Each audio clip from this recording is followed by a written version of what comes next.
5 steps to landing your very first job in tech as a software developer. Step number 1, technical ability. Can't avoid that one. You have the technical ability for the role, otherwise you're never going to get the job. So make sure you focus on the concepts, the fundamentals, things to build off of to become a better developer. Step number 2, LinkedIn profile. Can't stress that one enough. 87% of companies utilize LinkedIn on a regular basis when it comes to recruiting candidates. 87%. These are the recruiters, the hiring managers, the decision makers for businesses. These are the people that decide who sits in these seats.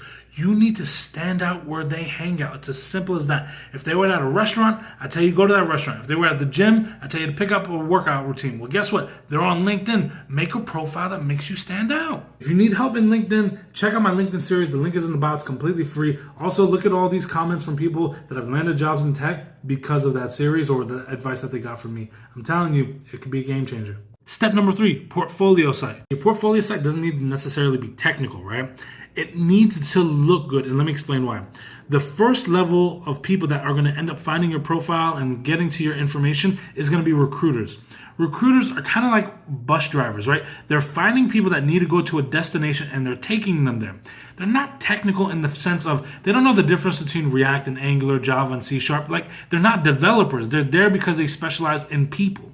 So it needs to look good. So on a subliminal level, they say, oh, this person probably knows what they're doing. They could be a very good candidate. Let me pass on this information. And from there, it's going to roll into step number 3, portfolio items. Portfolio items. This is the project. I don't necessarily care about the quantity, but you do need to have the quality of project. The project basically says you know what you say you know, and here's the proof. The best part about having the portfolio site and having the portfolio item on that portfolio site, so it's like your GitHub project, you're guiding them to your best work first.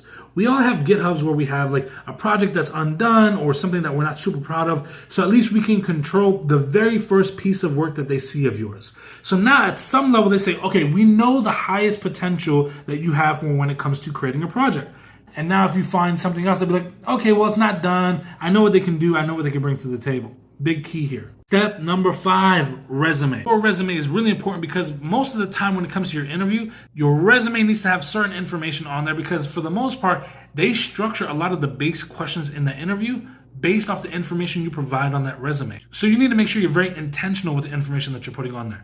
On average, a recruiter spends around 6 to 10 seconds on a resume before deciding if they're going to put more time into it. So it's very important that you put out very clear, easy to read information. Add your contributions to the company. Don't just talk about your basic job duties. People know that. Talk about your contributions, things that you did in that company. It's going to be a game changer. It's going to set you apart, and that's going to be the way that you start getting more callbacks. Hope this helps. And remember, you absolutely got this.